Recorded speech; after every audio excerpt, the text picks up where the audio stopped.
ever encountered an entitled, self-centered brat?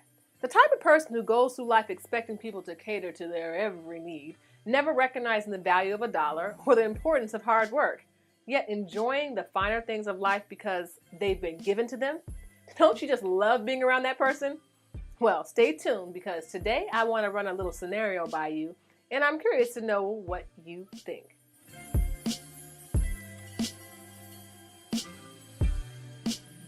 There were two wealthy fathers who loved their sons dearly, but approached parenting in two different ways.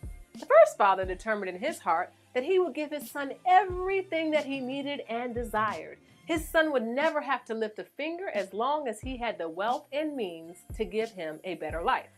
So when it came to responsibilities around the house, the son never had to worry about cleaning his room or mopping a floor. Why should he? That's what the maid was for. And when his son turned 16, his father proudly gave him a brand new BMW, the one his son had always wanted. And when his son became a man, he didn't have to worry about applying for jobs because his father had created a position for him at the company that he owned. Everything that his father could do to make his son's life easier, he did. Now for the second father. He too was wealthy and desired to give his son a better life.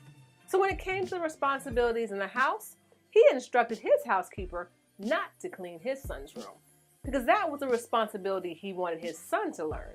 And when his son turned 16 and wanted a car, he put together a plan in which he would match any funds that his son earned to go towards the purchase of his car.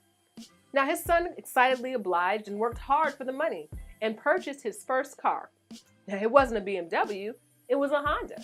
But it didn't matter to the son because he was so excited. He had earned it. And when his son became an adult and needed a job, he could have easily given him a position at the company he owned.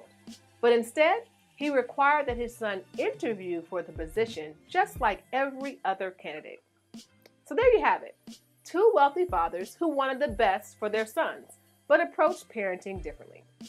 Now let me ask you, which parent do you think did a better job at child rearing? Now, which parent do you think God is more like?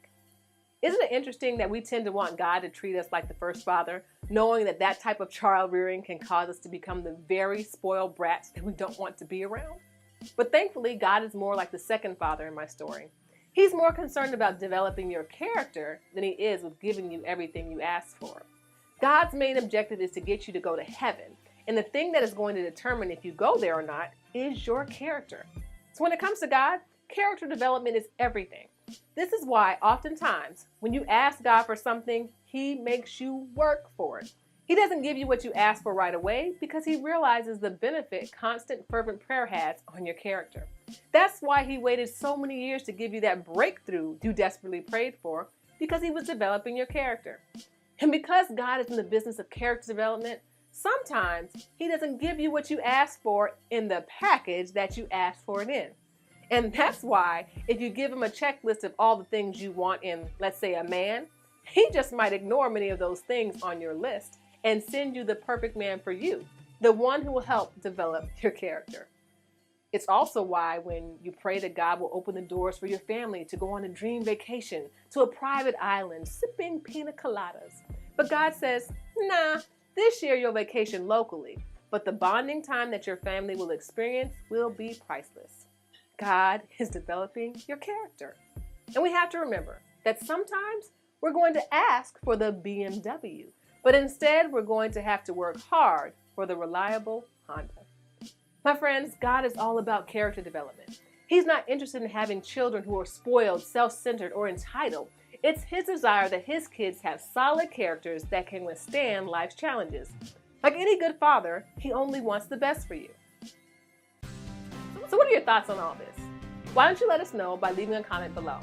Also, if you like this message and you would like more encouraging messages like this sent directly to your inbox, go to my website, www.SaMonnaWatts.com, where you can sign up for my mailing list and also purchase a copy of my book, Trusting When It Doesn't Make Sense.